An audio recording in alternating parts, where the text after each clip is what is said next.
I'm currently here with Charlie Cleveland, one of the game directors at Moonbreaker. How does it feel? The game director. We only got one. The Moonbreaker, the one and only. Yeah. How does it feel seeing so many people here enjoying the game, getting involved with the different art concepts, and actually playing through the tutorial as well? Yeah, I mean, of course, I only really see the problems with the game, but it's still really exciting to see people like latch onto the painting, and sometimes you see when they really understand the game, like a little light goes off and they like want to play again, or they like want to challenge their friends. It's always rewarding. Have you managed to catch up with people using the painting UI and all the cool different features there? Yeah, a little bit. I mean, I haven't actually been in this booth too much. I've been over in the business booth all week, but doing like press stuff. But like people are they understand the painting like instantly. That doesn't mean they're good at it, but they understand it. That's the story of my life. Yeah, like mine too. Probably better than my drawing over I there, think your drawing was amazing, I'm gonna personally. make another one. It's going to be better, okay? It's going to be a lot I better. still knew which drawing you were doing, though, so that's... Two guesses, yeah. I got the name wrong, okay. Yeah, Jailbreak and Crankbait are actually, like, even I get those names wrong sometimes. So that, I mean, you got an out there. So let the folks at home know, what is your role within the Moonbreaker team? Yeah, so Max McGuire and myself, we started this project together. It was our original idea. We made the first prototype, almost 5 years ago. So I've been like leading the team for this whole time. I do all the game design. I like do the interaction design. So like, like kind of the mock-ups of the screens and like what things exist in the game, and then like where the placement of those things are. All the unit design, captains. I work with Brandon on like crafting the story Bible. I mean, he does all the actual work on that. I'm just like, can we make that a little more red, essentially? Like, can you make that character more angry? It's like, I function a little bit as an editor. And then I also do that for the audio dramas. We have all these audio dramas. I kind of refine that and say, can we make this a little scarier, or this doesn't work with this ability, can we adjust here and there? And I just basically give feedback on pretty much everything that goes in the game. I'm like the vision holder of the game. So I just have to make sure that all the different departments are all like working together right, and that if there's a question about what should go in the game or what shouldn't, that I can resolve those problems. Now I got to ask you as well, was it your idea to bring Brandon in to help kind of craft the universe? I can't remember whose idea it was, but I think like as a studio, we knew we wanted to like up our game when it came to lore and narrative and just the emotional impact on players. I think we like affected people's emotions well with Subnautica, and there's good writing in Subnautica, but for a game like this, we want to last for generations. We want to go next level. We want to really reach people. We want to reach a lot more people than we ever did with Subnautica. So we wanted to bring in, that's when we worked with Bad Robot, which is Bad Robot Games, which is an offshoot of Bad Robot, the J.J. Abrams film company. They're the ones that said, hey, we know amazing writers.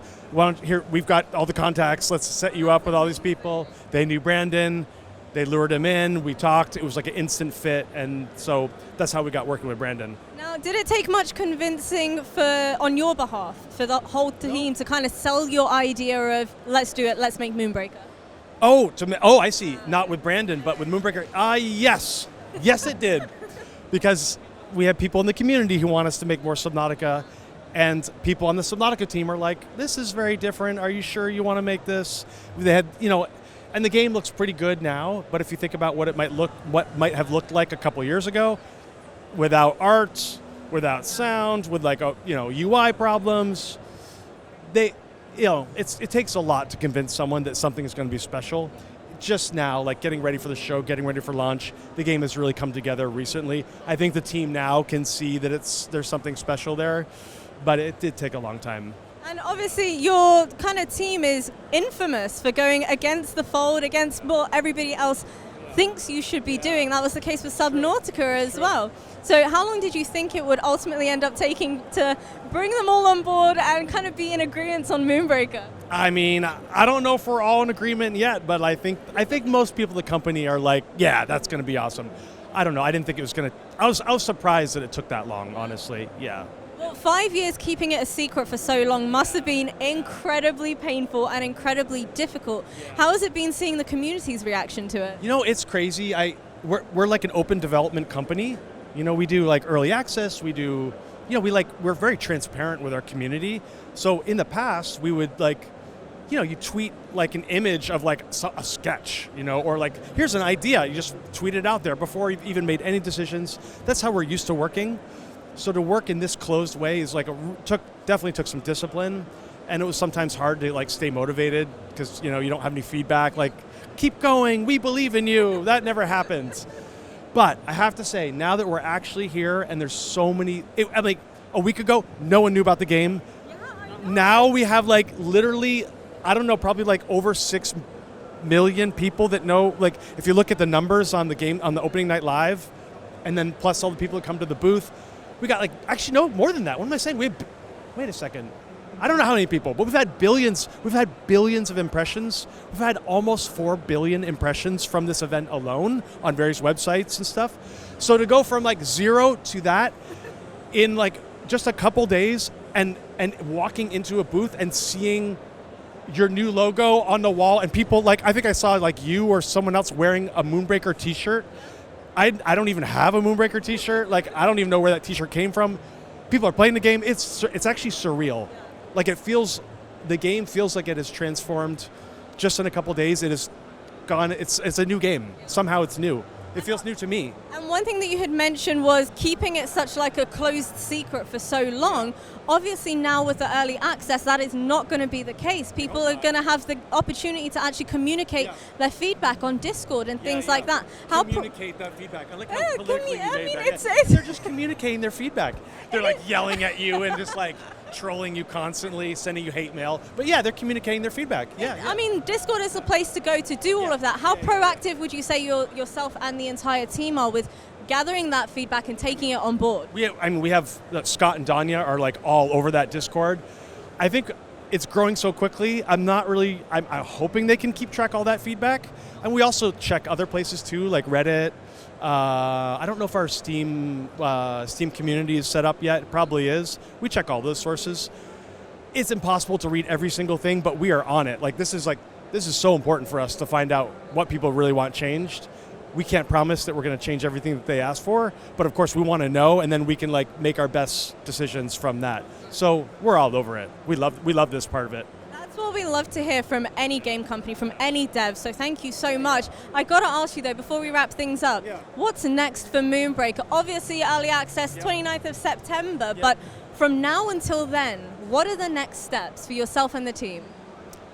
Well, I'm going on a very short vacation, as I was just telling you before we started this, but it's going to be a working vacation. Don't worry, we're still going.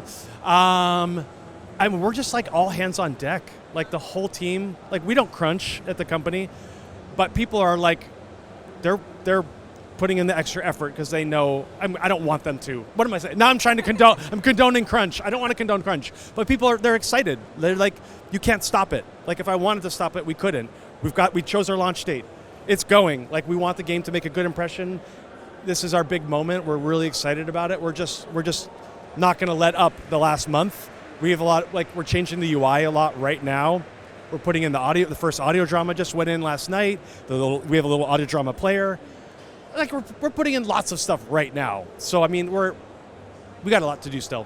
You say that there's a lot to do, but I have to point out that the devs themselves have created all of the skins using the in-game painting feature. All the paint jobs. Yeah. Amazing. Yeah. How long did it actually take to get that working and put together? So the first version of the painting tool was actually very quick. It was just a couple days, and that was like 4 years ago. And then we didn't really touch the painting tool while we worked on the game, because we're like, okay, that's done. It just worked. The UI was not the same, but the functionality was basically the same. So that was the easiest part of the project. It's really weird. I'm surprised, considering the fact that, it works flawlessly, the different finishes. I was going around showing people all the different metallic finishes, and I was fangirling like absolutely crazy, by the way. Oh, thank you. I'm not saying it wasn't any work, because I just didn't personally work on it, but compared to the amount of work for the game, I mean, the painting was probably 5% of the total amount of effort in terms of hours that the game was. It's just very small, and it might represent half of the value of the game, as we see, some people just want to paint. That's enough for them. It wasn't a small amount of work for the team, but it was probably more straightforward and maybe just more of a simpler, direct task. So Yeah, it's been amazing to watch, honestly. It's been amazing to see all the amazing feedback coming from all of the folks that have been trying it out, from painting to gameplay to the very green screen station that you guys have got set up and this beautiful booth. It has been an absolute pleasure to catch up with you and have a chat. And thank you for Crafton, who put this whole thing together. My goodness, like, this just they're pros. They know what they're doing. So it's been really fun. It's honestly been amazing, and I hope you have a wonderful, well-deserved vacation. I hope you get some rest after this. Thank you. Maybe a COVID test. I don't Maybe. know. Well, I mean, most definitely that will be happening as well. Thank you. You look great. So no, yeah, I don't think. Yeah, Oh, good. thanks. Good. We're good here. Yeah, we're good. No, don't do that. Thank you so much for chatting with me. Thank you so much.